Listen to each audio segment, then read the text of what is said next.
육사 되게 아니 친구 중에 육사 가고 싶은데 준비하는 게 있는데 굉장히 그런 것 같아요. 왜 육사 점수가 더 낮은데? 육사는 지금도 거의 빡세지 않아요?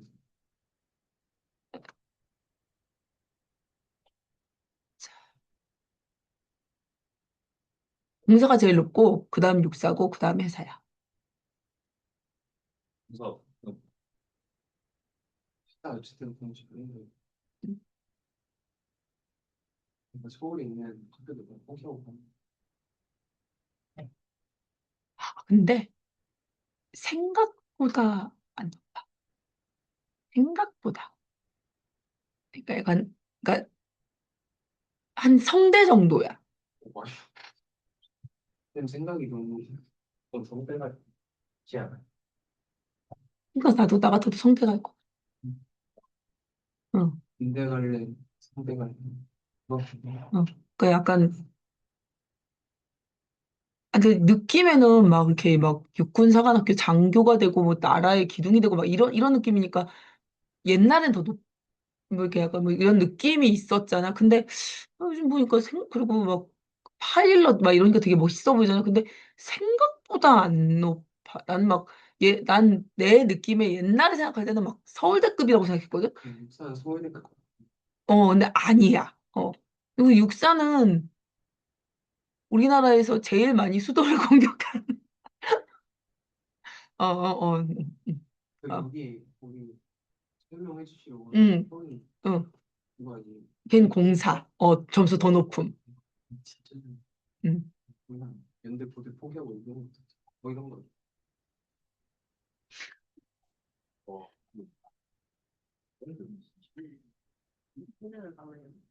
그래서 세종 킹거 그거를 나도 동국 때 YG를 넣은 때가 있을 수 있어. 근데 약간 그런 분캠 나오면은 나중에 어디 대학교 나왔는데 물어볼 때 너무 약간 근데 어린이도 졸업장에는 안 나와. 근데 이거 어쨌든 나중에 입사할 때는 어떻게 다 할 수 있다고 물론 다 알 수 있고. 근데 수업도 한 2년 들으면 서울에 있는 수업 들으러 올 수 있어. 오래된 그 어. 어?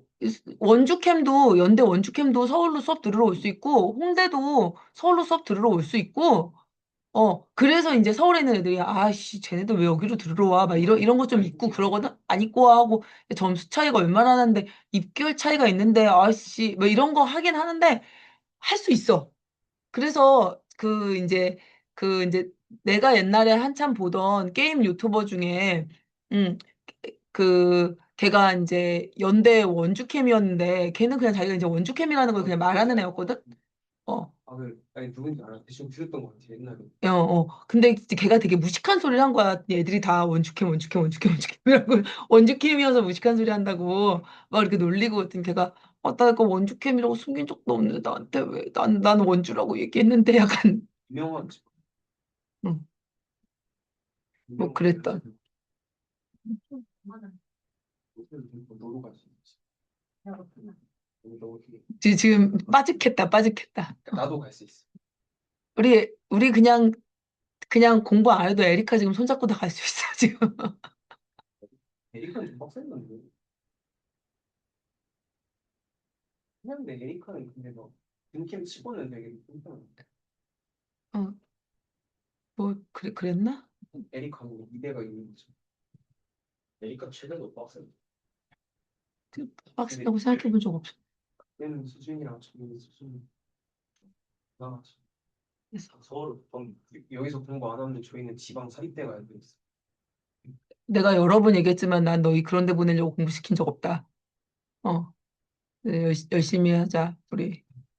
어, 내가 맨날 말하지만 정말 안 돼. 근데 그 지역에 있는 대학교에 응. 국립대를 나온 거 같아 그 지역은 취업하기 용이해요 그것도 이제 옛날 말입니다. 옛날 말이 있지 인식은 나쁘지 않아. 국내에서. 근데 동네 일자리가 없어. 그게 문제인 거야. 그게 지금은 지역은 이미 지역 소멸로 가고 있잖아요. 그래서 나라에서 자꾸 지방에다가 뭐 만들려고 노력을 하고 젊은이들을 거기 놔두려고 되게 애를 쓰는데 애만 쓸 뿐 뭐가 없어. 이번에 광주 어, SK랑 삼성 어, 내려다가 엄청 반발하지. 지금 그냥 사실 부산이 제2도시잖아. 근데 부산에도 먹잘 게 없어. 아니 그럴 수도 있지. 아니, 그 혹시를 바라고 부산에다가 뭘 하기엔 던지기에는 네 인생이 너무 중요해.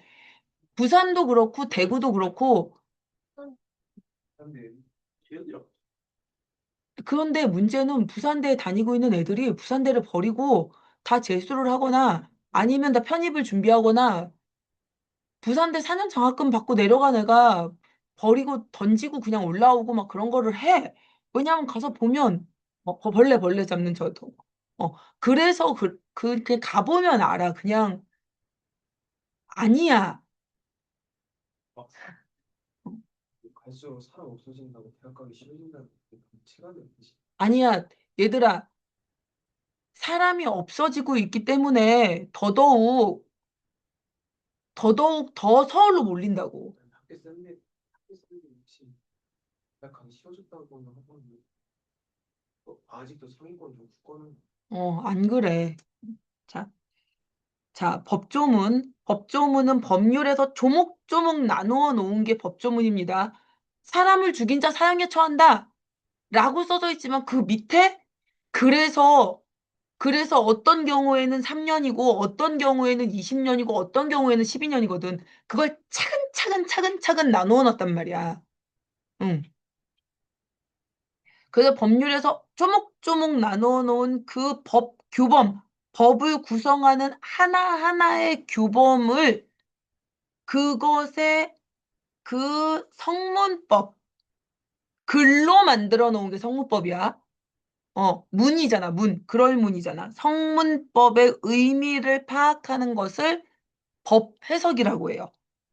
그래서 그 법 해석을 두고 법학자들이 열심히 해석을 하기도 하고, 우리가 존경하는 재판장님 하면서 앞에다 두고 검사와 변호사가 치열하게 다툼하면서 따지는 게 법 해석이잖아. 그래서 그 법을 다루는 사람들이 하는 법 해석과 우리 국민의 법 감정은 차이가 있을 수밖에 없는데 문제는 법은 사회 구성원들 모두에게 보편적으로 모두에게 두루두루 통하고 두루두루 미치는 것이기 때문에 이 성문법을 구성하는 단어 하나하나, 문장 하나하나 아주 충실하게 해석되어야 돼. 이러한 물리 해석이 법 해석의 출발점입니다. 그런데 이 물리 해석으로 그 이치를 해석하는 걸로 제대로 파악하기 어려우면 그것이 사용된 맥락을, 그 관계를, 연관성을 파악하는 체계적 해석을 하거나 하나, 전체적인 맥락 속에서 모순이 없는지를 파악하는 체계적 해석, 아니면 둘, 입법 과정에서 논의된 과정을 바탕으로 그 의미를 파악하는 역사적 해석. 이것이 왜 법으로 만들어지게 되었는지 그 과정을 살펴보는 역사적 해석. 이러한 다양한 해석이 있어 물리 해석, 체계적 해석, 입법 해석 하는 해석이 있어라고 우리에게 법 해석의 과정들을 이야기하면서 그 과정들을 설명하기 위해서 담보라는 단어를 끌어온 거야, 우리한테. 그 예로서 담보를 들 수 있다. 담보로 맡긴다. 담 자체가 맡기다야. 떠맡다. 라는 뜻이거든. 그래서 왜 맡겨? 보증하려고. 음. 그래서 담보의 일상적 의미는 맡아서 보증함이고 이러한 의미로 사용된 예로 구조물의 안전을 담보하기 위한 검사, 그러니까 뭐 예를 들면 뭐 건물이라든가 뭐 다리라든가 터널이라든가 이런 것들을 만들 때 뭐 철제 빔이 몇 개 들어가면 안전해. 그러니까 그걸 검사하면 얘가 안전해. 뭐 이런 식으로 그러면 이 다리가 안전해라고 검사해 보면 되잖아. 뭐 이렇게 될 거 아니야? 하지만 성문법에서는 글로 써져 있는 법조문에서 법 해석을 할 때는 다른 의미로 담보라는 단어가 해석될 수 있다는 거야.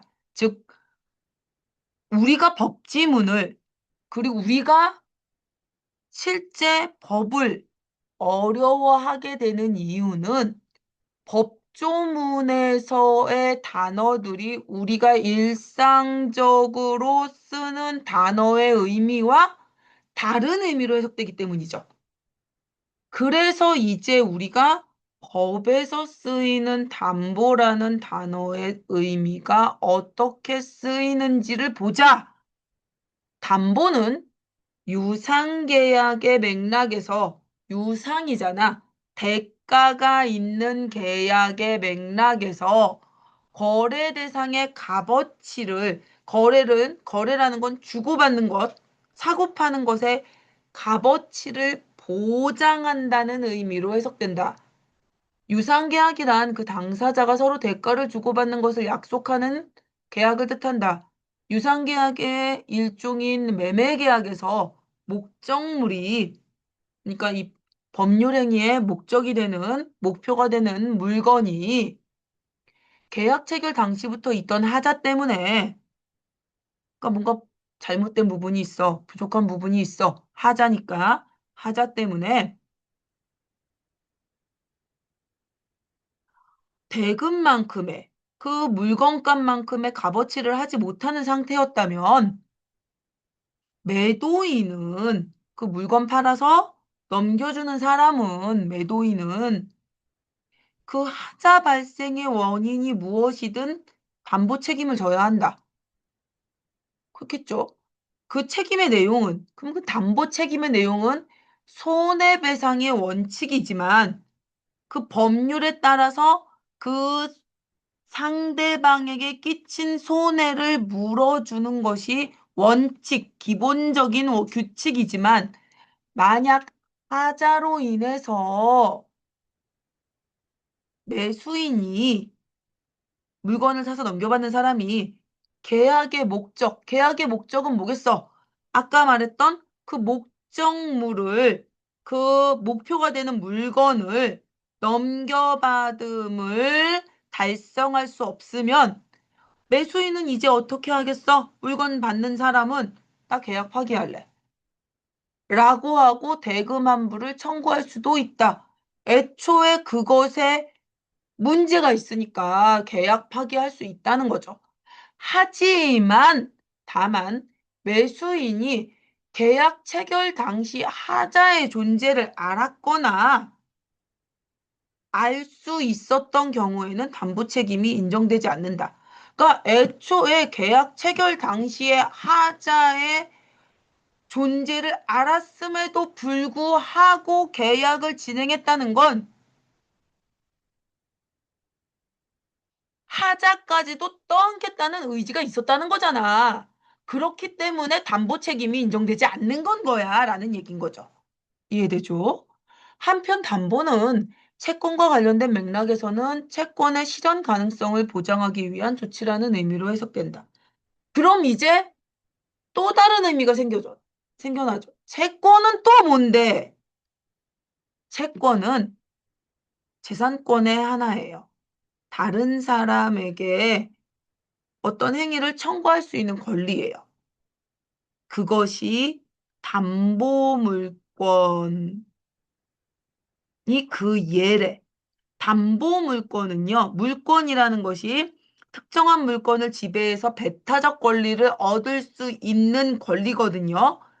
금전채권은 채권자가 채무자로부터 돈을 받아야 실현되는데, 그러니까 금전채권은 일정한 액수를 X의 돈을 지급받을 것의 권리를 내용으로 하는 채권이란 말이야.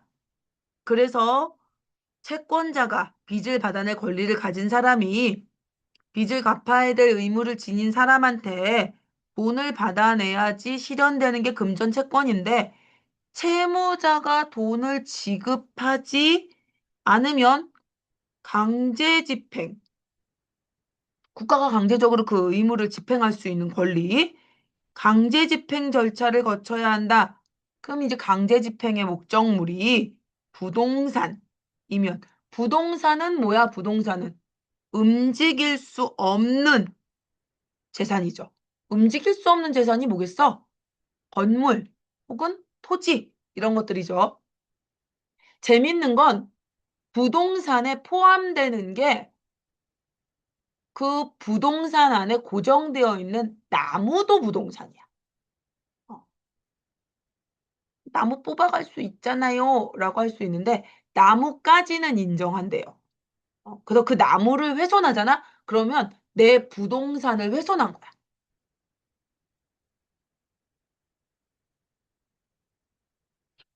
옛날에 그 저거 중개인 그거 따려고 1차 시험 과목 2개를 합격한 적이 있었거든. 근데 거기에 그 문제가 나오더라고. 그게 합격했던 게 동생이 딴다고 그래서 1차 시험을 보는데 옆에서 문제를 내줬거든. 질문해 주는 거 있잖아.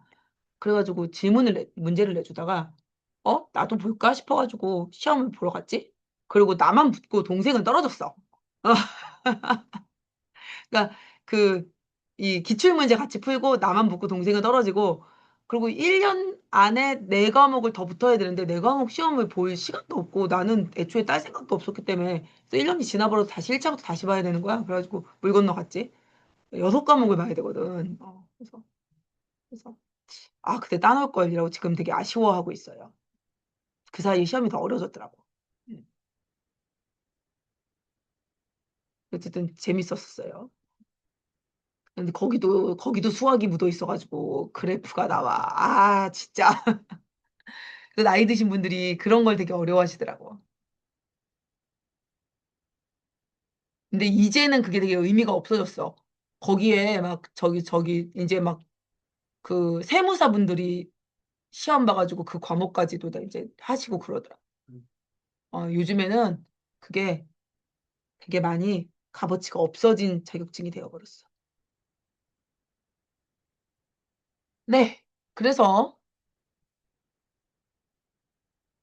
담보는 이 부동산을 경매하여 마련된 경매대금을 배당받음으로써 왜냐하면 이제 아까 강제 집행했으니까 강제 집행의 목적물이 부동산이면 부동산을 경매해서 가장 법원이 값 제일 많이 부르는 사람한테 그걸 넘기거든. 그러면 경매대금을 배당받으면 일정에 갈라서 나눠받는단 말이야. 그럼 이때 경매대금을 배당받을 금전 채권자가 여럿이면 난 어떻게 되지? 그럼 이제 채권에게 비례해서 가진 비율대로 배당받는 것이 원칙입니다. 그러나 그 채권자 중에 담보물권을 가진 자가 있다면 그 사람 먼저 배당받아요. 그래서 채권과 관련된 맥락에서 요거는 담보의 의미를 해석해 준 거죠. 그러니까 맨 처음에는 요 부분은 유상계약의 맥락에서 담보의 의미를 해석해주고 요 부분은 뭐의 의미에서 채권과 관련된 맥락에서 담보의 의미를 해석해줬어요. 이제 이번에 이제 보증을 얘기하네요. 보증이란 채무자가 채무를 이행하지 않으면 그 채무를 다른 사람이 대신 이행하는 거예요. 음. 이때 원래 채무자를 주채무자 대신 이행하는 사람을 보증인이라고 하고 주채무자가 부담하는 채무를 주채무, 보증인이 부담하는 채무를 보증채무라고 해요. 니네 뭐 그런 얘기 있잖아. 그 보증은 부모 자식 간에도 서주는 거 아니라고. 절대 잊지 마세요. 네. 보증은 담보 기능을 수행하므로 주채무가 소멸되면 주채무가 소멸돼서 사라져 없어지게 되면 보증 채무도 당연히 소멸돼요. 주채무가 주채무를 해결하면 보증인의 채무도 사라진다는 얘기인 거야. 너희 여기 되게 중요한 거 있어. 니네 여기에서 선생님이 니네한테 꼭 해줘야 되는 얘기가 있어서 여기 좀 잘 들어줘. 이거는 이 비문학 지문에서 중요한 게 아니라 실생활에서 진짜 중요한 게 있어서 이거 설명할 때 애들한테 정말 꼭 알아놔야 된다라고 하면서 간절히 말한 부분이 있어서 요 지문은 설명할 기회가 있으면 애들한테 꼭 설명하는 지문이야. 꼭 드러나줘. 특히 요즘에는 자식이 한 명이나 두 명밖에 없는 경우가 많고 그리고 뭐 어른들이 잘 없어서 왜냐하면 부모님 세대도 한 명이나 두 명인 경우가 많아서 알려줄 어른이 없어서 더더욱 위험하기 때문에 이거는 꼭 알아둬야 돼. 보증이 성립하려면 채권자와 보증인을 당사자로 하는 보증 계약이 필요하다. 그래서 보증 계약은 보증인에게만 채무를 발생시키기 때문에 유상 계약이 아니에요. 당사자가 대가를 주고받기 위한 계약이 아니야. 내가 부모님한테 무언가를 약속한 게 아니야.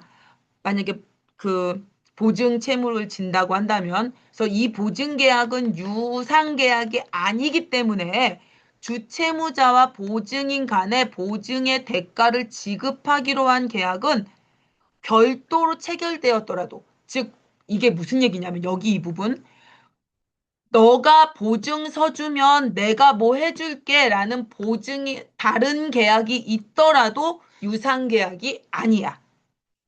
그리고 이제 여기서부터가 중요해. 얘들아.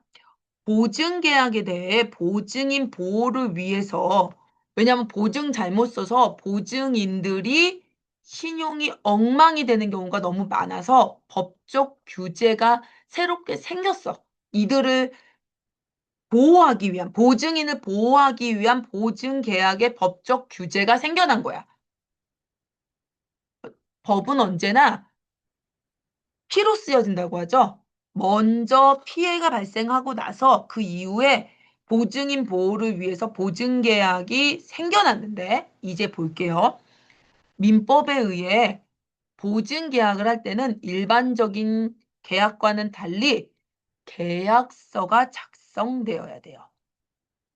그러니까 보증 좀 서줘라는 구두 계약만으로는 보증이 성립하지 않아요. 이게 무슨 얘기냐면 너희 농담처럼 옆에서 우리 이렇게 하자 콜 뭐 이런 거 하잖아. 그럼 선생님이 옆에서 농담처럼 그 얘기하거든. 야 구두 계약도 계약이다. 너희 그거 말로만 했어도 그거 계약 성립해? 이런 얘기 내가 옆에서 하거든. 구두 계약도 계약이야. 말로 한 계약도 계약이 되는데 보증 계약에서는 계약서가 있어야만 계약이야.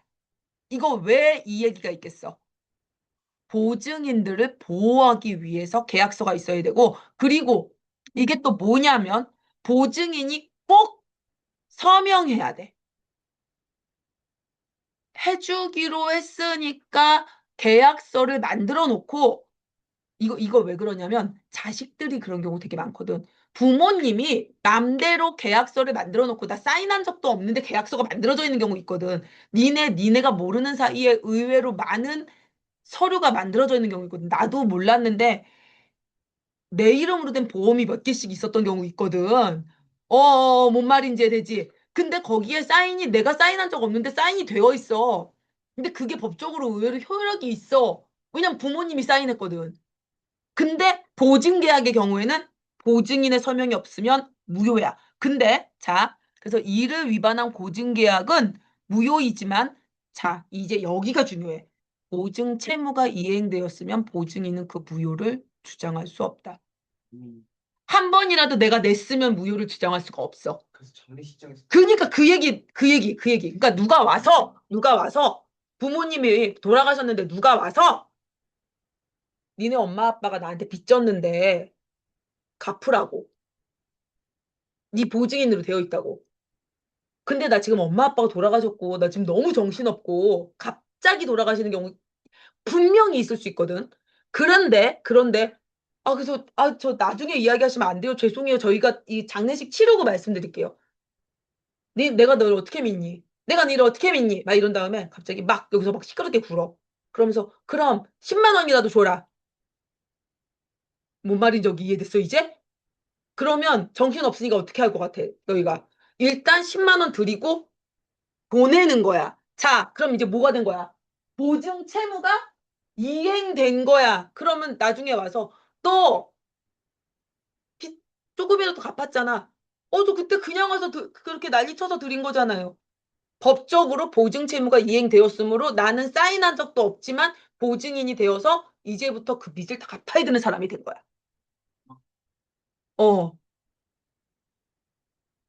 그러니까 죽어도 거기서 나 장례식 못해도 좋으니까 가시라고 누워버려야 되는 거야. 이거 실제 있었던 일이야. 이거 정말 막 그러니까 그때 너희 왜냐면 어떻게 될지 모르잖아. 어떻게 될지 모르잖아. 정말 그런 일이 없어야 되지만 하나님은 모르는 거니까. 그리고 외동이면 차라리 나 잘났다 까매 형이 동생이 내가 10만 원 주고 보냈어. 그 지랄 하지 말라고 쫓아가서 안 된다. 교육시켜라. 그래서 내가 그래서 이 비문학 지문은 무조건 애들한테 야씨 안 된다. 어 그리고 주채무자의 사업과 무관한 금전채무이고 보증인이 대가 없이 했을 때 보증기간 3년. 그러니까 3년 지나면 나 그거 대가 바란 적도 없고 그냥 해준 거면 보증기간 3년. 3년 지나고 내가 버텨서 3년 지나면 나 보증인에서 풀려날 수 있어. 응. 그리고 너희 이거 잘 알아 너. 보증은 부모 자식 간도 안 돼. 부모님이 야 나 우리 집 넘어간다 딱지 붙는다 그도 안 돼. 안 돼. 응. 인생이 말려 들어가. 아, 오늘 할 거 다 했어. 자, 이제 나의 목표였어. 뭔 말인지 알겠지? 근데 이거 진짜 얘기해줘야 돼. 나 이 비문학 질문 이걸 읽으면서 이건 이 지문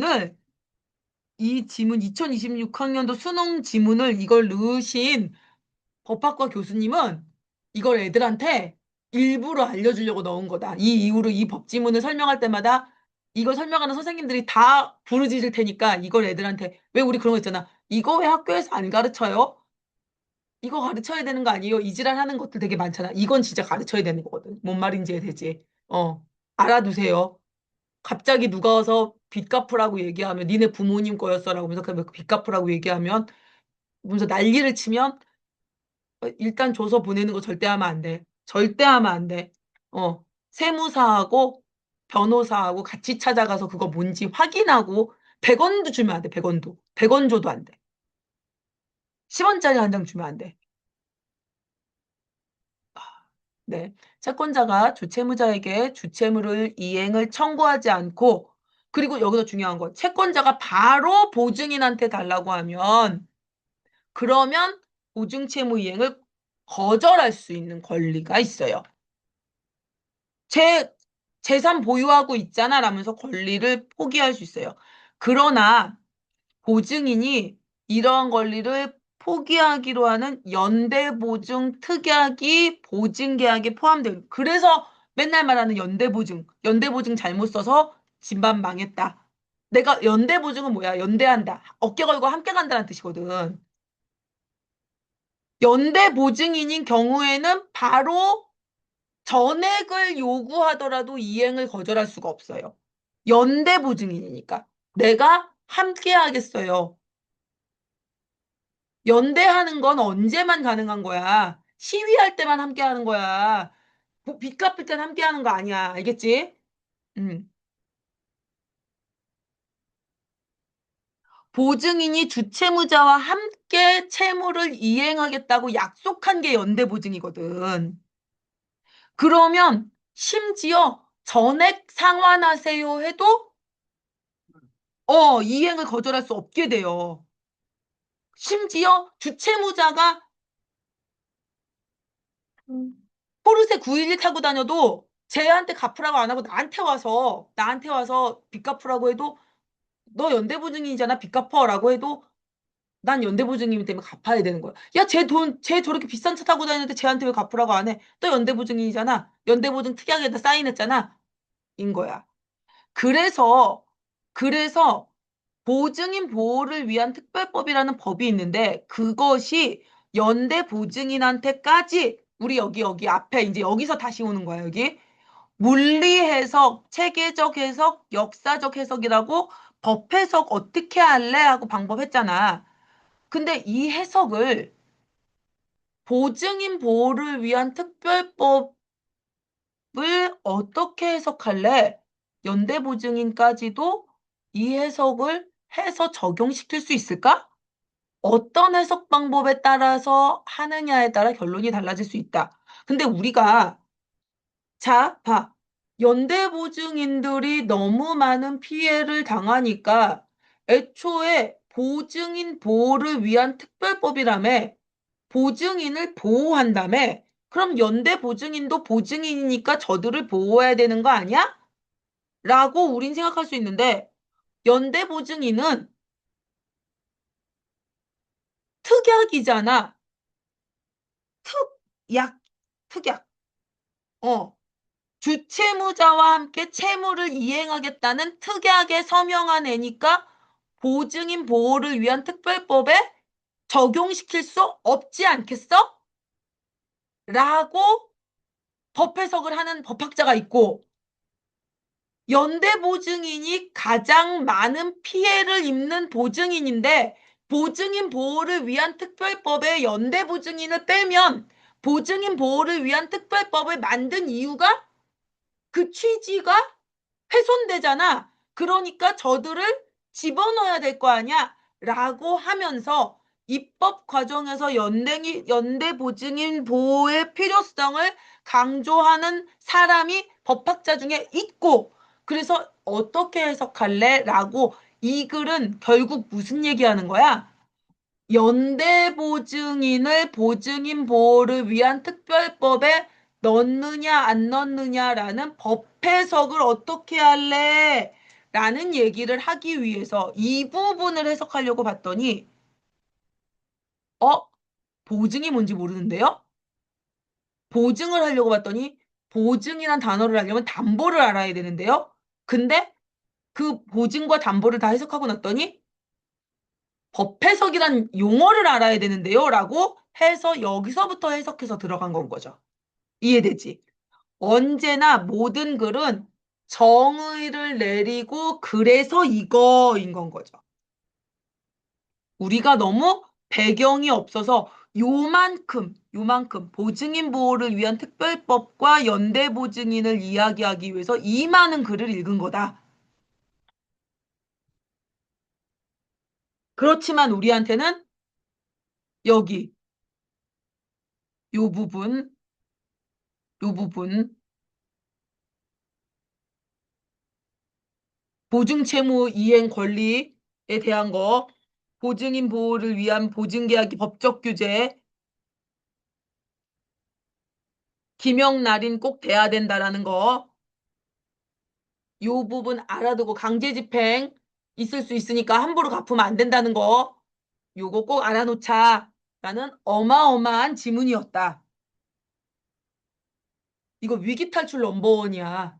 이거 진짜 삶을 바꾸는 지문이야. 알아두셔요. 다음 지문 가봅시다.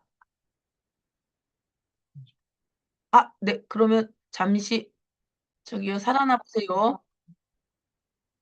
근대. 근대는 중세와 현대 사이를 말하는 거죠. 근대 국가는 시민의 생명과 재산을 보호하는 것이 일차적 존립 이유. 그러니까 근대는 사실 국가가 만들어진 탄생 배경이 어, 죽지 말자. 모여 살면서. 다른 나라 때문에 죽지 말자. 외적의 침범 이런 거나 좀 막아주면 되는 거지. 그 외에 뭐가 더 있어? 인 거 정도란 말이야. 그게 존립 이유야. 그렇기 때문에 최소한의 금지 행위. 야, 사람 죽이면 안 되지. 다른 나라가 우리나라 침략하면 안 되지 정도만 위반의 범주이니까 그 외에는 만인의 만인을 위한 투쟁이잖아. 시민의 자유가 최대한 보장되다 보니까 어,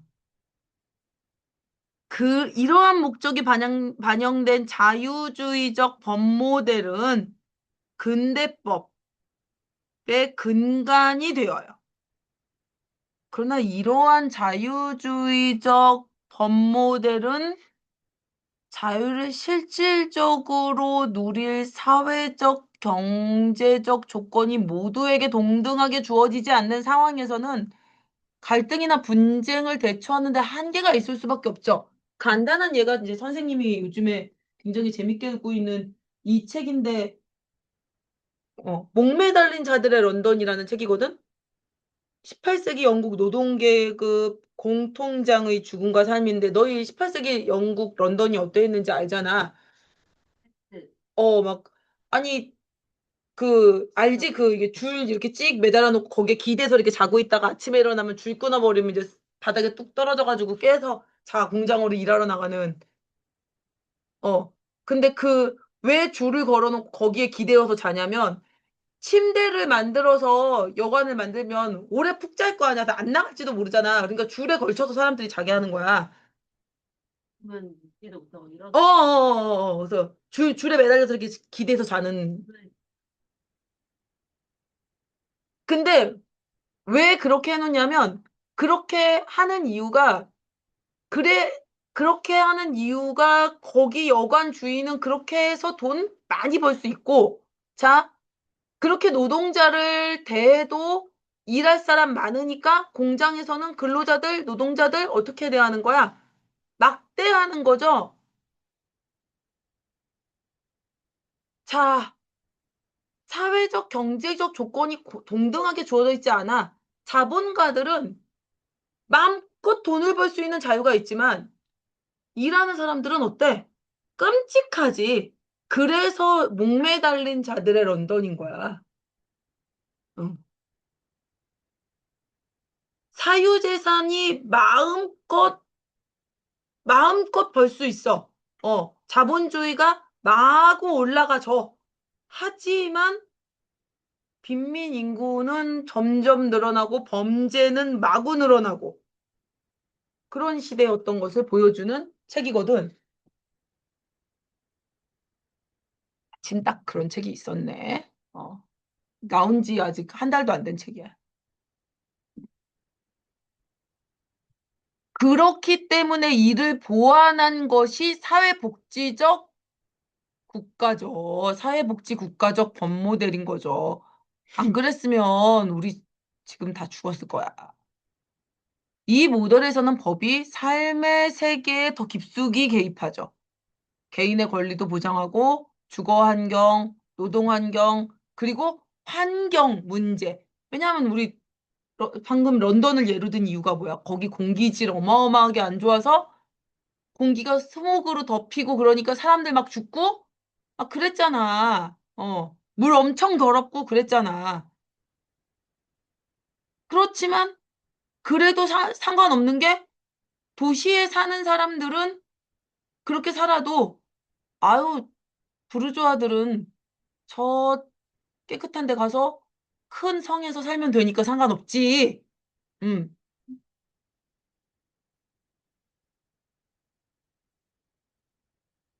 각종 영역에서 평등과 연대 가치를 구현하기 위한 제도를 구축, 마련해 나가고, 기초를 닦아 세우고, 그런 제도를 관리하고, 그러는데 법의 역할이 있고, 그 역할 수행에 필요한 의무 규정들이 늘어납니다. 대기환경보존법, 필요하죠. 오염물질의 배출을 규제하고, 대기환경 관리 체계의 기능을 강화하고 그리고 깨끗한 환경에서 살 시민의 권리를 실현하기 위한 공적 토대, 국가나 사회가 그 밑바탕을 만들기 위해 노력한다라는 건 거죠. 그런데 이러한 법적 규제가 너무 과도해지면, 너무 지나쳐지면 삶의 세계를 구성해온 고유한 어떤 직업윤리나 문화적, 도덕적 규범이 강행적 성격을 띤 법규범에 의해 침범당하는 경우가 생긴다. 그렇지, 모든 건 과하면 문제가 생기죠. 그래서 강제 시행되는 법 때문에 사회의 고유한 질서, 행동규범, 본래 지니고 있던 그 특유의 사회규범들이 법에 의해 훼손되고 와해될 수 있으니까 그건 문제잖아. 그래서 이로써 사회 각 영역의 자율적 조절 기능이 훼손되고 손상되고 사회의 통합이 법에 의해 와해될 수 있으니까 흩어지고 무너지고 산산이 부서지고 그럴수록 공동체는 갈등 상황에서 그렇게 막 무너지니까 더 법에 매달려. 더 법이 세밀화되고 촘촘화되면서 더 자꾸 법을 만들어. 그럼 더 법의 규제가 강화되면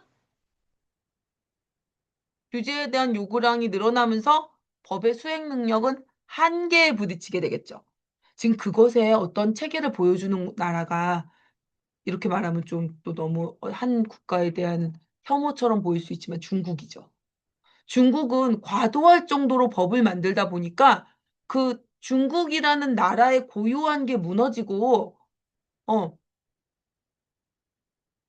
그 갈등 상황을 다 법적 해결에 다 매달리고 있고 그러잖아. 아니 중국이란 나라가 그 이제 간단한 예로 중국이 공공질서 안 지키기로 되게 유명했었잖아. 그래서 어떻게 됐냐면 온 곳에 온 나라에 막 다 뭘 만들었어. CCTV를 다 설치하고 그 CCTV 되게 많이 설치해서 정말 말 그대로 우리로 치면 여기 행신 사거리 여기 스타벅스 있는데 앞에 신호등 거기 길 건너가면 길 건너갈 때 무단횡단하면 거기에 무단횡단한 사람 얼굴 찍어서 누군지 어 거기 일주일 동안 그 사람 얼굴이 올려져 있어. 진짜요. 진짜로. 행신중학교 3학년 누구 이게 붙어 있는 거야. 벌금도 당연히 물리고 그리고 그런 식으로 그 사람의 어떤 잘못된 데이터가 누적되면 대출도 안 해주고 뭐 규제가 들어가고 회사에서 진급도 안 되고 뭐 이런 식이 되는 거야. 그런데 야, 사람을 그런 식으로 쪼이면 사람이 숨이 쉬어지겠니? 법적인 요구가 너무 심하니까 그리고 나라가 점점 우리 농담처럼 그런 거 하잖아. 막 신비해진다고. 다 법으로만. 그거 옳지 않죠.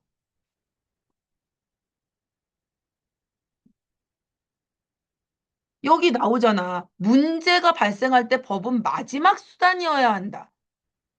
법으로 해결해. 그치. 만약에 우리 지금 점점 문제되는 게 그거잖아. 학교에서 애들끼리 싸웠는데 그래서 무조건 학교에서 애들끼리 무슨 문제가 생겼다고 해서 그러면 가해자와 피해자를 나누고 얘네들 다 처벌하고 가해자도 피해자도 다 변호사 대동해서 엄마 아빠 학교에 오고 그렇게 되기 시작하면 학교 정말 생활하기 힘들어지겠죠. 얘기만 들어도 벌써 답답해지잖아. 법은 최후의 마지막 수단이어야 되고 어떻게 해야 돼? 친구들끼리 우정으로 해결해야 되지. 물론 그게 또 이제 어느 선 넘어가면 그게 안 되긴 하지만 음,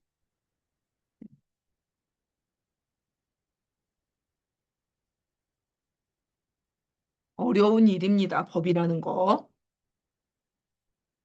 그래서 법이 너무 늘어도 안 되고 법이 이 그렇죠. 법의 규제 요구량이 너무 많아지면 안 된다는 거죠.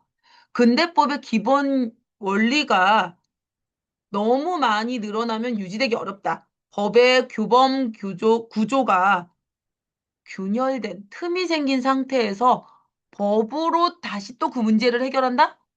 그러다 보면 법규범이 삶의 세계에 점점 깊숙이 개입하면 사회의 자율적 조절 기능은 망가지고 그리고 그럼 또 더 법을 만들고 그러다 보면 악순환이 생기니까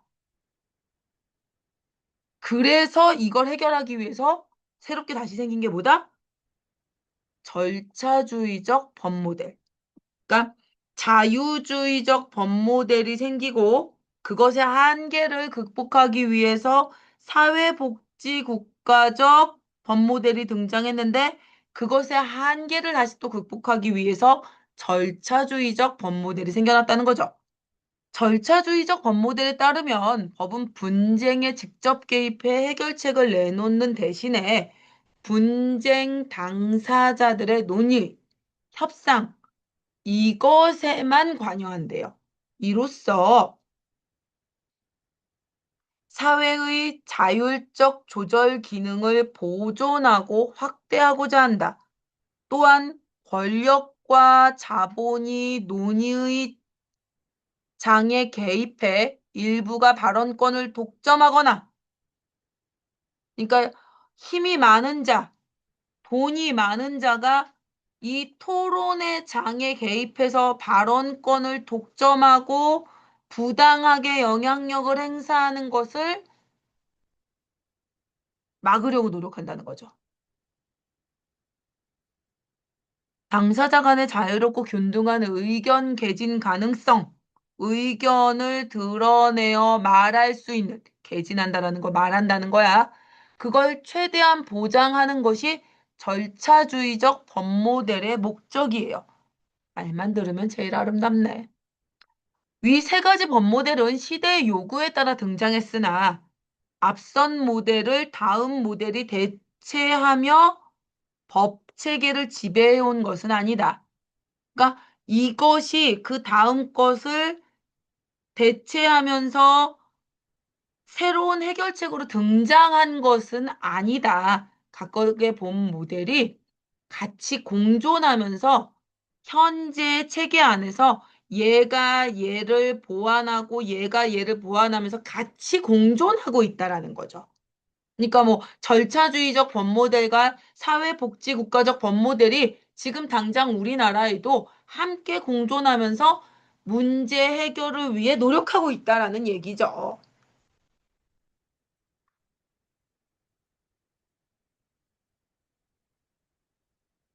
재산 관계에서는 나의 글에서는 이제 새로운 글이에요. 나의 글은 앞에 글과는 다른 글이에요. 나의 글은 그 이제 임대차 분쟁 해결을 위한 제도입니다. 재산 관계에서는 개인의 자유가 최대한 보장되어야 하므로 저 개인 재산을 증식하고 자신의 재산을 지키는 과정은 개인의 자유가 최대한 보장되어야 되지. 이것에 대해서 국가가 개입하거나 그러면 그건 정말 공산국가죠. 계약으로 권리와 의무가 인정되는 것이 원칙이다.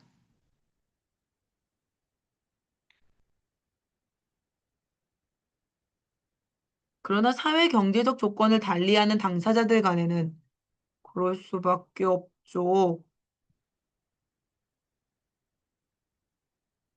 사회적 조건이 다르고 경제적으로 위치가 다를 수밖에 없는 것이 그 계약 당사자들이잖아요. 건물주와 그 거기에 임대차 계약을 하러 가는 사람이 어떻게 같을 수 있겠어? 약자 보호를 위해 법률로 그 권리와 의무 내용을 보호할 필요가 있죠. 뭐 전세 들어가는 사람하고 전세 내주는 사람이 같을 리가 없으니까. 그리고 계약으로 변경할 수 없다.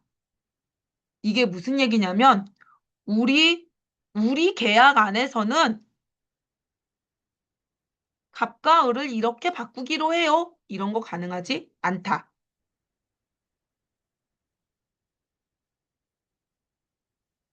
임대차의 경우 그 내용은 계약으로 정해지는 것이 원칙이지만 한 사람이 상대방한테 물건을 사용하게 하고 상대방은 그에 대해서 대가로 돈을 지급하는 것이 임대차죠. 임대차의 목적물인 임차물, 이 생활의 근거인 주택, 생업의 근거인 상가. 그러면 임대차 보호라는 과제는 계약만으로 실현되기 어렵다. 왜냐하면 임대인과 임차인의 사회 경제적 조건이 다를 수밖에 없으니까. 그래서 주택임대차보호법, 상가건물 임대차 보호법에는 계약보다 우선 적용되는 제도가 마련되어 있다. 예컨대 예를 들어 계약으로 임대차 기간을 이 법들에 규정된 최단 존속 기간보다 짧게 정했더라도 임차인에게는 최단 존속 기간이 보장된다. 즉 2년 그리고 4년 임차인이 더 원한다면 4년 법에서 2년이 있고 연장해서 4년까지라는 이 존속기간이라는 게 정해져 있기 때문에 우리 1년만 있다 나가기로 해요. 라고 임대인과 임차인이 자기네들끼리 계약으로 정하는 거 했다 하더라도 최단 존속기간이 보장된다 법으로. 한편 임대차 계약이 종료되기 전 일정 기간 내에 임대인이나 임차인이 계약 갱신 여부에 대한 의사를 표시할 수 있다.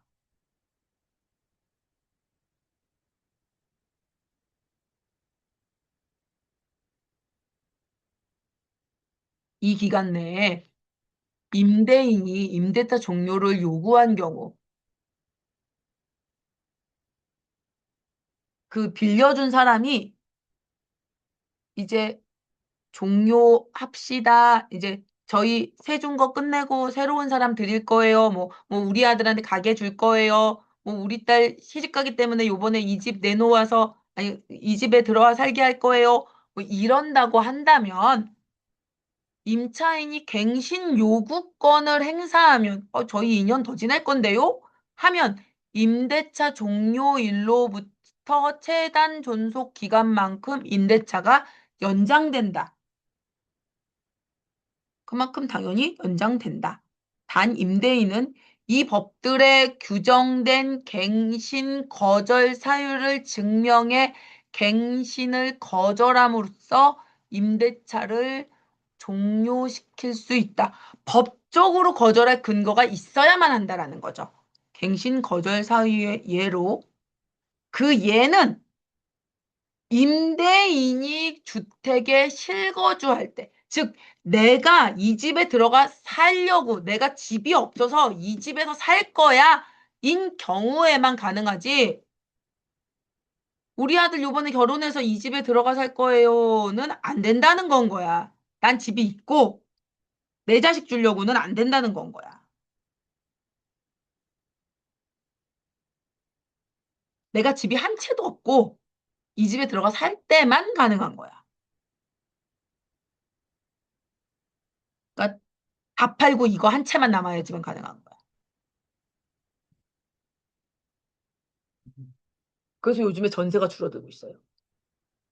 왜냐하면 잘못하면 이제 법적으로 이렇게 임차인을 보호하는 법이 만들어지니까 아, 전세로 오래 묶여버리는 거 싫은데?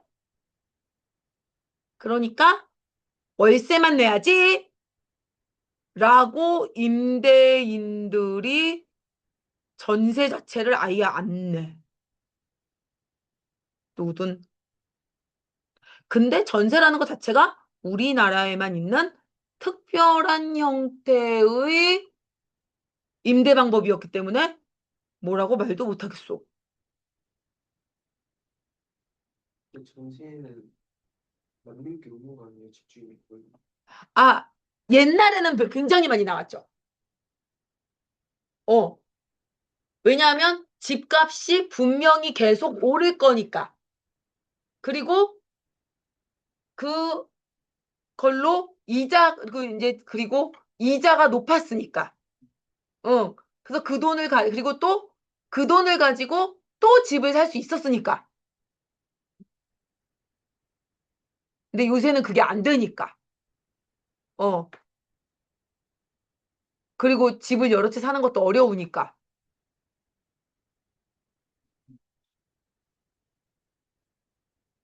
그니까.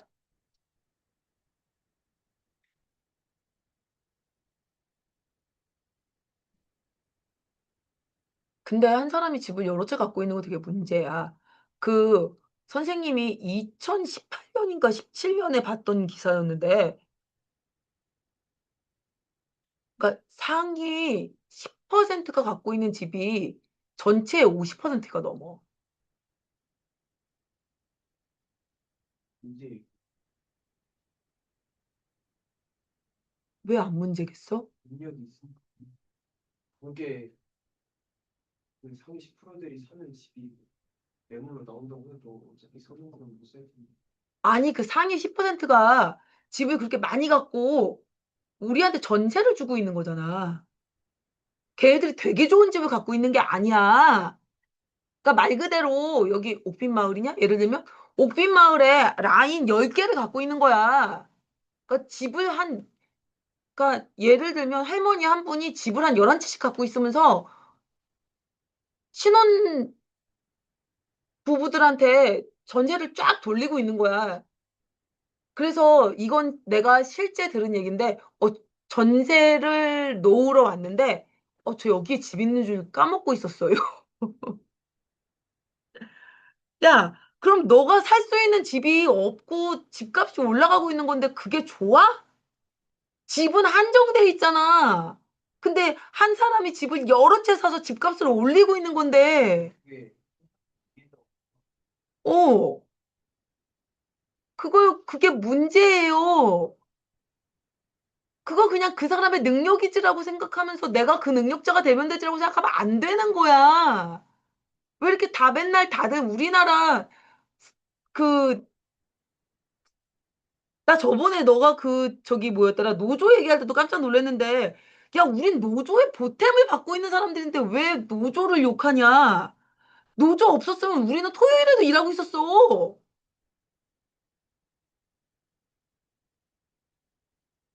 뭐 잘하면 잘하고 뭐 하는 거지. 너무 한쪽에 계속 칭찬할 필요도 없고 계속 내가 계속 칭찬이 아니라 내가 어느 쪽일지를 생각해야 되는 거라니까.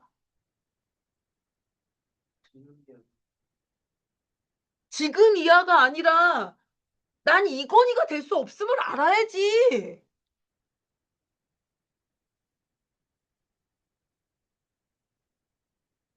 내가 똘똘한 한 채를 갖고 있고 꼬마 빌딩을 갖고 있어도 여전히 이쪽이지 저쪽은 아니야.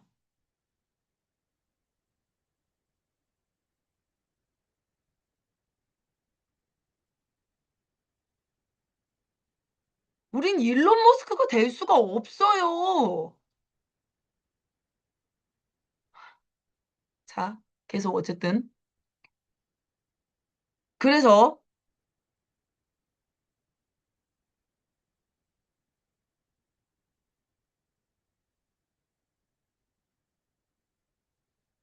이렇게 연장되어 주택이나 상가 임대차에서도 법이 아니라 계약으로 재산 관계가 정해지는 경우가 있다. 임차인이 임차물을 사용할 권리가 소멸했거나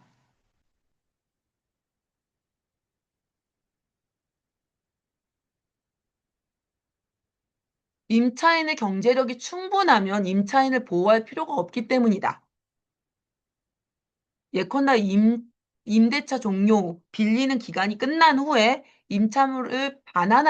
건물을 반환할 때 임차인이 이를 원상 회복할 의무를 지는지를 결정할 때는, 그러니까 그 안에 건물을 다시 그대로 원래대로, 그러니까 내가 그 상가를 빌려서 안에 인테리어하고 쓰고 있었잖아. 그랬다가 원래 반납할 때는 다시 거기 다 부수고 원상복구해서 반납해야 되거든. 그 얘기하는 거야. 그러면 그 경우에는 원상복구 하세요 할 때는 계약이 법률보다 우선 적용된다. 원상복구 하는데 드는 비용이 많이 든다 하더라도 임차인은 그걸 해야 돼. 라는 얘기인 거죠. 또한 보증금이 상가건물 임대차 보호법에 정해진 상한액을 초과하면 최단 존속기간이 적용되지 않으므로 이때 존속기간을 정하지 않기로 약속했다면 당사자들은 자유롭게 임대차를 종료시킬 수 있다. 라고 해서 계약 맺을 때 담보를 정한 그 보증금을 초과해버리면 임대차 종료가 가능하다라는 거죠. 그래서 이런 분쟁이 발생해요. 이 분쟁에서 리쌍이 옛날에 건물 샀다가 이것 때문에 되게 고생했었죠. 어. 그래서 임대차 분쟁이 발생한 경우 이를 해결하기 위한 원칙적 절차는 법관이 주도하는 재판 절차인데 법원에서 소송하는 그 일들을 많이들 해요. 여기에 당사자들은 각자 자신의 주장을 뒷받침할 자료를 제출해야 한다. 우리는 이러합니다라는 자료들을 당연히 제출하겠지요. 한편 분쟁 해결 절차에서 당사자들이 자유로운 의견 개진, 나는 이러합니다라는 의견을 말하는 그 과정 속에서 주택임대차보호법, 상가건물 임대차보호법에서는 임대차 분쟁 조정, 타협점을 찾는 거, 합의하는 과정, 절차도 마련되어 있어요. 꼭 재판 과정에서만 하는 게 아니라 그 임차인하고 임대인이 만나서 각각의 변호인들과 함께 분쟁 조정을 하는 과정이 있어. 이때 조정 절차를 주관하는 조정위원회가 당사자를 위해 자료 수집도 해줄 수 있어요. 그게 이제 아까 말했던 변호사들이 하는 일이죠. 그러나 임대차 분쟁 조정 절차는 분쟁 조정하는 그 해결 위해서 우리 합의합시다라고 서로 간에 의견을 일치해야만 이게 분쟁 조정 절차가 진행되겠죠. 그리고 이 합의 과정 안 하겠다고 하면 당연히 재판이라는 재판 절차로 들어가겠죠. 보통은 합의하려고 애를 쓰는데 잘 안 돼. 왜냐하면 주택은 합의가 잘 되는데 상가 같은 경우에는 상가 물건들이 은행을 끼고 있는 경우들이 많아서 은행에서는 대출을 내주잖아. 그러면 이 상가의 가격이 내려가잖아? 그러면 대출해준 금액도 내려가기 때문에 그러면 건물 가격이 내려가게 되거든. 대출 금액이 내려가면 건물 가격까지 함께 내려가기 때문에 내릴 수가 없어. 그래서 왜 공실로 그냥 건물 비워놓고 그냥 계속 막 1년씩 건물 그냥 비워놓는 건물들 있잖아. 그거 왜 그러냐면, 그럼 상가 건물 가격 좀 낮춰서, 뭐 예를 들면 뭐 500에 30만 원 하고 있는 건물인데 500에 10만 원에 그 건물 쓸 사람 들여오면 되지 않나? 그렇게 생각들 많이 하는데, 그러면 건물 가격이 내려가거든. 그러면 은행에서 손해를 봐야 되기 때문에 합의도 이루어지지 않고 계속 비워놓고 싸움이 진행되죠. 막 몇 년씩 싸우고 그래요. 어려운 일입니다.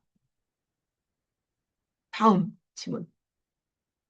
가기 전에 원장님께 톡을 한번 드리고 애들 넘길까요? 아니면 9시까지 제가 할까요? 자, 화장실요. 네, 알겠습니다. 화장실 얼른 다녀오세요.